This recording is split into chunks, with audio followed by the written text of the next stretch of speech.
హరి ఓం. శ్రీ గురుభ్యో నమః. శ్రీ రమణ సద్గురుదేవాయ నమః.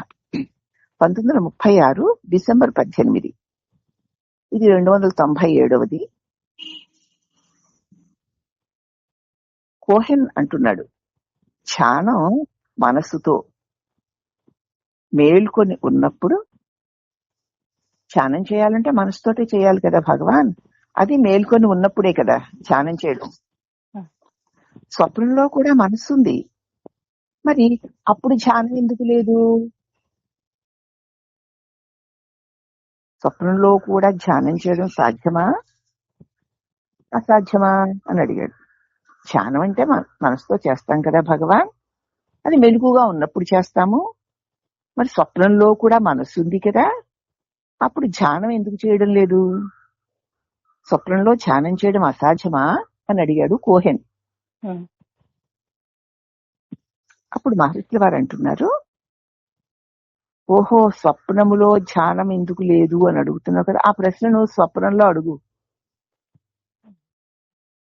ఇప్పుడు మెలకువలో అడుగుతున్నాను అంటున్నావు, స్వప్నాన్ని గురించి మెలకువలో అడుగుతున్నాను అంటున్నావు, అవునా? నువ్వు అడుగుతున్నటువంటి స్వప్నంలో ధ్యానం అన్న సంగతి నీకు స్వప్నంలో అడుగుదుగాని, అప్పుడు అడుగు అన్నది. మళ్ళీ కొంతసేపు ఆగిన తర్వాత భగవానే చెప్పసాగారు, నిన్ను ఇప్పుడు ధ్యానించి నీవెవరో చూడమన్నారు, అవునా?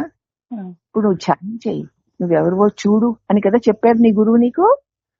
నువ్వు అది చెయ్యకుండా కలలో నిద్రలో ధ్యానం లేదేమిటి అని అడుగుతావా? ఇప్పుడు చేయమని పని చేయవయ్యా.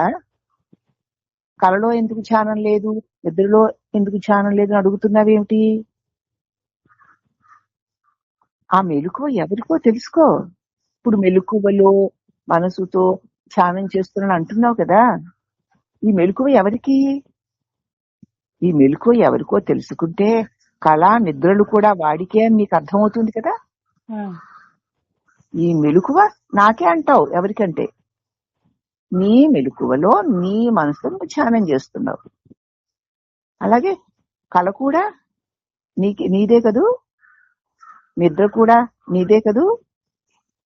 కాబట్టి ఈ కళలోనూ నిద్రలోనూ కూడా వాడికే అని తెలుస్తుంది. ఈ మూడు అవస్థల్లోనూ నువ్వు సాక్షివై ఉన్నావు. అవస్థలు వస్తున్నాయి, వెళుతున్నాయి, వాటితో పాటు నువ్వు రాకపోకలు లేకుండా సాక్షివి. అటు కాకుండా అవి నీ ఎదుటే గడిచిపోయేవి. నువ్వు సాక్షిగా ఉన్నా లేకపోయినా అవి నీ ఎదుటే వచ్చి వెళ్ళిపోతున్నాయి. ఇప్పుడు ధ్యానం చేయడం లేదు గనుకనే ఈ ప్రశ్నలు అడుగుతున్నావు. ఇప్పుడు నీకు గురువు చెప్పిన పని చేసుకోవడం అనేసి ఈ ప్రశ్నలు ఎందుకు? ధ్యానం చేయడం మానేసి ధ్యానం చేయడం లేదు గనుక ఈ ప్రశ్నలు అడుగుతున్నావు. నువ్వు ధ్యానాన్ని అంటిపెట్టుకొని ఉండు, అప్పుడు నీకు ప్రశ్నలు వస్తాయేమో చూడు. ధ్యానం అంటే ఏమిటి? నీ స్వరూపాన్ని నువ్వు అంటిపెట్టుకుని ఉండు, నీకే మెలకు వస్తుంది. నువ్వు అలాగే ఉన్నావు, ఏవేవో జరుగుతున్నాయి, అవి వెళ్ళిపోతున్నాయి. నీలోనికే కళ వస్తుంది, ఏవేవో జరుగుతున్నాయి, వెళ్ళిపోతున్నాయి. నీలోనికే నిద్ర వస్తుంది, ఏమీ జరగడం లేదు, వెళ్ళిపోతుంది. ఆ మూడిటికి సాక్షివై నువ్వు ఉన్నావు. అట్టి నిన్ను నువ్వు ధ్యానించుకుంటూ ఉండు, ధ్యానాన్ని అంటి పెట్టుకొని ఉండు. అప్పుడు నీకు ప్రశ్నలు వస్తాయా? నీ స్వరూపాన్ని, ఎప్పుడు ఉన్న నీ నిజ స్థితిని నువ్వు సదా స్మరిస్తూ ఉంటే ఇవి వచ్చిపోతుంటే వాటి మీద ధ్యాసే ఉండదు, ప్రశ్నలే ఉండవు. కాబట్టి సదా నీ స్వరూప ధ్యానాన్ని అంటి పెట్టుకుని ఉండు. ప్రశ్నలు లేవు కదా, ఎందుకు? సంశయాలు లేవు కాబట్టి ప్రశ్నలు లేవు. నిరంతర స్వరూప ధ్యానమందు ఉన్నవాడికి అవస్థాత్రయాలు వచ్చిపోతున్న వాటి మీద ధ్యాసే ఉండదు. వాటి మీద ధ్యాస లేనప్పుడు ఆ అవస్థల్లో జరిగేటువంటి సంఘటనలు, వాటి ప్రభావాలు, దానిలో ఉన్న సుఖ దుఃఖాలు అతడికి ఏముంటాయి? అర్థమవుతుందా? కాబట్టి నిరంతరము నువ్వు నీ స్వరూపమందు నిలిచి ఉంటే అవస్థలు వచ్చి వెళుతూ ఉన్నా వాటి ధ్యాసే లేకుండా నువ్వుగా ఉంటావు. అదే నీ నిజ స్వరూపము, అదే సుఖ స్వరూపము, అదే ఆనందము, అదే పరమాత్మ స్థితి.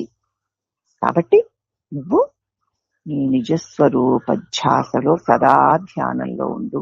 నీ కోహెన్కి భగవాన్ చెప్పారమ్మా. మనం కూడా చాలా సార్లు భగవాన్ పుస్తకాల్లో నుంచి ఈ అంశాన్ని గురించి అనేక సార్లు చెప్పుకున్నాం గనక అది ఏమైనా ఎంతో అంతో వంటబడితే ప్రతి సంఘటన కూడా మెలకువ వచ్చింది వెళ్ళింది, కళ వచ్చింది వెళ్ళింది, నిద్ర వచ్చింది వెళ్ళింది, నేను అలాగే ఉన్నాను, నేనున్నాను అన్న ధ్యాస ధ్యానం సదా సాగేలాగున భగవాన్ని ఆశ్రయించిన మనకి అది మన స్వ అయిపోవాలి.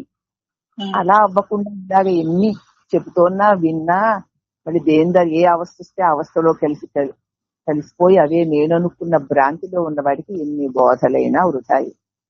కాబట్టి భగవాన్ని ఆశ్రయించి ఆయన బోధల్లో ఎవరైతే నిజ సత్యాన్ని గ్రహిస్తారో వారు తమ స్వరూపమునందు సుస్థితులై ఉంటారు. అలా ఉంచుతారు భగవాన్. అందుచేత ఇంత స్పష్టంగా తెలుస్తోందిగా. కాబట్టి ధ్యానాన్ని అంటు పెట్టుకుని ఉండు. ధ్యానం అంటే నిన్ను నువ్వు నేనున్నానన్న దాన్ని మర్చిపోకు. మర్చిపోతేనే అవస్థల్లో వచ్చే వాటిలో కలగలిసిపోయి ఈ ప్రశ్నలు, ఈ తలకాయలు, ఈ సాధనలు ఇవన్నీ వచ్చాయి. వచ్చిపోయే వాటిల్లో చచ్చిపోయే వాటిల్లో ఏవో జరిగిపోతుంటే వాటిని పట్టుకు అక్కడ తిరుగుతున్నావు. ఎందుకు నిన్ను నువ్వు మర్చిపోయావు. కాబట్టి నిన్ను నీకు మరుపు రాని నీ నిజస్వరూప ధ్యాసలో సదా ఉండు. వినడం కాదు, అవును తిరిగి చెప్పడం కాదు. కాబట్టి మాటకి నేనున్నాను. వచ్చిందల్లా పోతుంది కదా. ఇదే కదా భగవాన్ చెప్తున్న బోధ. దీనిని నిరంతరం అనుసరించి దాన్ని మనం ఆచరించకపోతే ఏది చేసినా వృధాయే. కాబట్టి కోహిన్ గారికి చెప్పినటువంటి ఈ బోధ మనందరికీ అనుసరణీయం. కాబట్టి ప్రతి ఒక్కరూ ఈ రమణ భాషణలు చదివిన వాళ్ళు ఇలా మళ్ళీ ఎంతో మంది మహానుభావులు చెప్తున్నారు యూట్యూబ్ లో.